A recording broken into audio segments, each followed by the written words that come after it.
Okay. कफ अगर बच्चों के जीवन में सम रहे, शांत रहे, वो ज़्यादा से ज़्यादा अच्छे से अपनी नींद पूरी करें, तो राइट। उनकी मन की शक्ति बढ़ती है। कफ अगर सम रहेगा तो बच्चे काल्पनिक होंगे, उनकी इमेजिनेशन पावर और उनकी क्रिएटिविटी बहुत अच्छे स्तर पर चली जाएगी ओके। जी, और उनकी पढ़ाई भी बहुत अच्छे से होगी। अगर कफ का प्रभाव ज़्यादा है, कफ बिगड़ा हुआ है, तो बच्चों की स्टडीज़ पर भी बैड इफ़ेक्ट पड़ता है। अच्छा।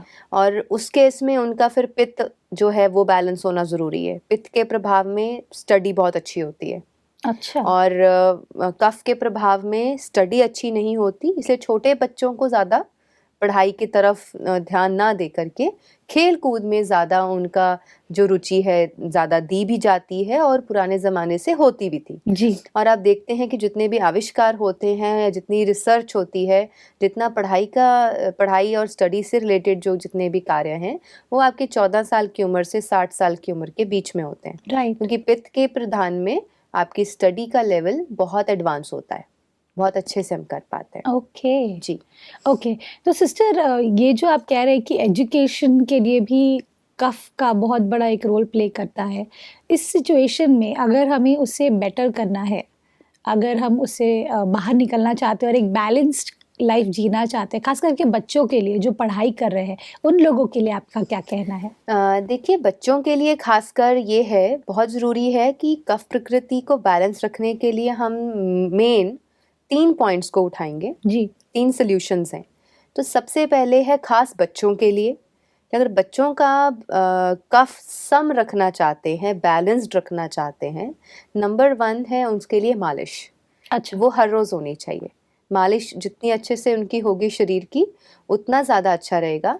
और हार्ट टू हेड जितनी मालिश रहेगी, मुख्य सिर की, चेस्ट की और उनके कानों की मालिश, जी। ये जितनी अच्छे से रहेगी, उनका कफ जो है वो बिगड़ेगा नहीं, वो बैलेंस्ड बैलेंस में। स्तर पे रहेगा, सम रहेगा। जी। और भी अगर किसी का कफ बिगड़ा हुआ है, नॉर्मल किसी भी एज में अगर कफ की प्रकृति प्रधान हो गई है या कफ बिगड़ा है या कफ की प्रॉब्लम आ रही है, तो उसमें भी वो इसको मालिश अच्छे से कर सकते हैं। ओके। और जब भी बाथ लेना है, बाथ लेने से पहले मालिश करें। अच्छा। कफ प्रकृति वाले पहले मालिश करें, मालिश से शरीर को अच्छे से रगड़ें, मालिश करने के बाद ही वो नहाने जाएं, बाथ लें। और जब बाथ लें तो यहाँ दूसरी चीज़ आती है, दूसरा पॉइंट आ जाता है कि नहाएं कैसे। ओके। नहाना हमारे जीवन का बहुत अहम हिस्सा है। हर रोज़ सुबह उठ करके हर व्यक्ति पहले स्नान करता है, बाथ लेते हैं, हम शावर लेते हैं। तो उसमें ये ध्यान रखना ज़रूरी है कि जो ऑर्डिनरी केमिकल युक्त साबुन या सोप हम मार्केट से खरीद के लाके जब यूज़ करते हैं, जी। उसमें कास्टिक सोडा का कंटेंट बहुत ज़्यादा होता है। तो कास्टिक सोडा है खुश्क, it is dry in nature. First of all it is a chemical, second thing it's dry in nature.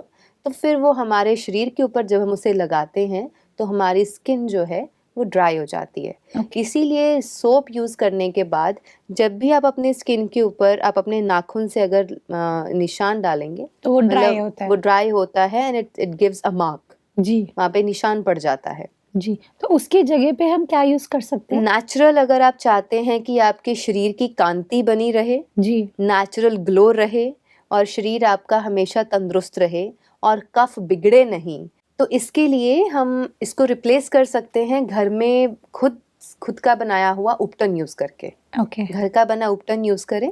उसके लिए आप ले लें चंदन की लकड़ी का पाउडर। ओके।